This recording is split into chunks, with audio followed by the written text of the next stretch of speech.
Shalom. Kejadian 28 ayat 10 sampai yang ke-17.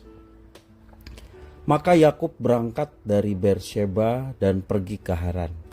Ia sampai di suatu tempat dan bermalam di situ karena matahari telah terbenam. Ia mengambil sebuah batu yang terletak di tempat itu dan dipakainya sebagai alas kepala, lalu membaringkan dirinya di tempat itu. Maka bermimpilah ia. Di bumi ada didirikan sebuah tangga yang ujungnya sampai ke langit, dan tampaklah malaikat-malaikat Allah turun naik di tangga itu. Berdirilah Tuhan di sampingnya dan berfirman, "Akulah Tuhan Allah Abraham nenekmu dan Allah Ishak. Tanah tempat engkau berbaring ini akan kuberikan kepadamu dan kepada keturunanmu. Keturunanmu akan menjadi seperti debu tanah banyaknya, dan engkau akan mengembang ke sebelah timur, barat, utara, dan selatan, dan olehmu serta keturunanmu semua kaum di muka bumi akan mendapat berkat.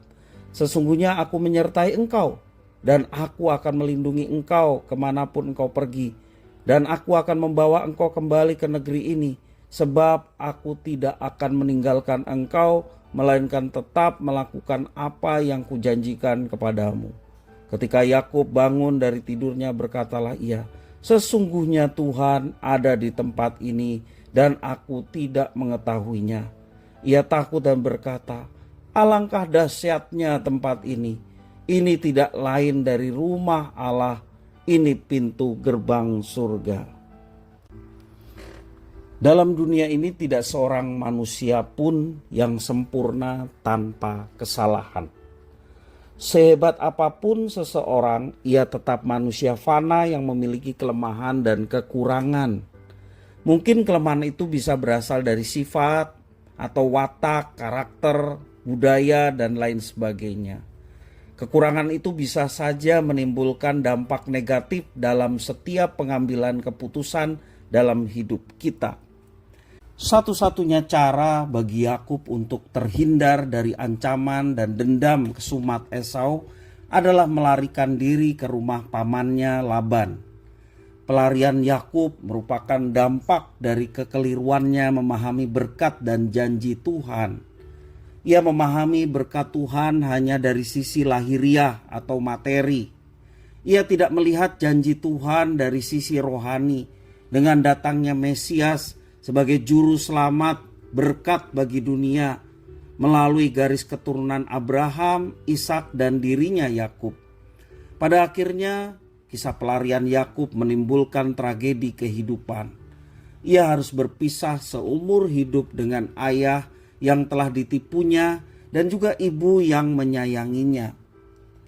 Dalam pelariannya menuju Haran, Yakub harus belajar beradaptasi dengan lingkungan dan kebiasaan baru.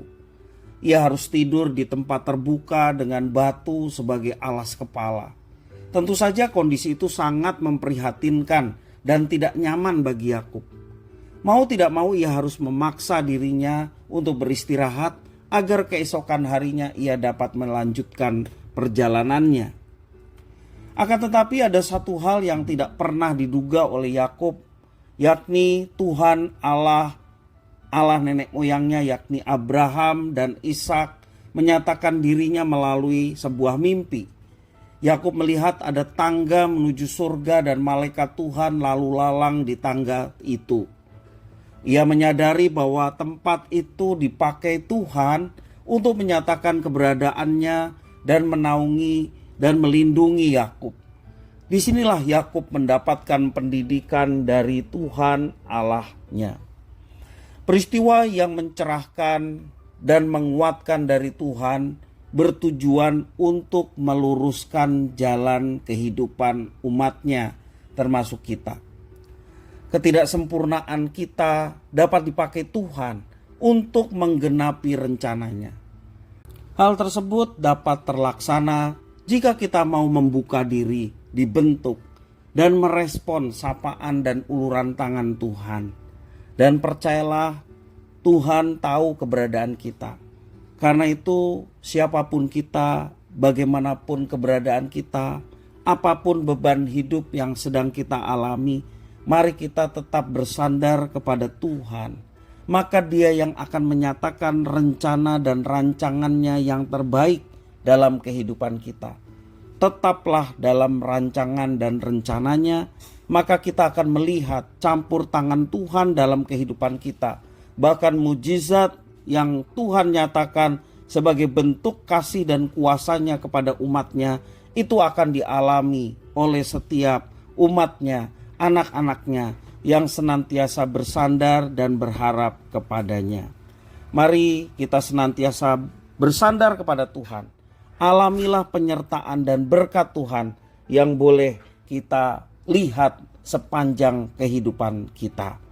Tuhan Yesus memberkati.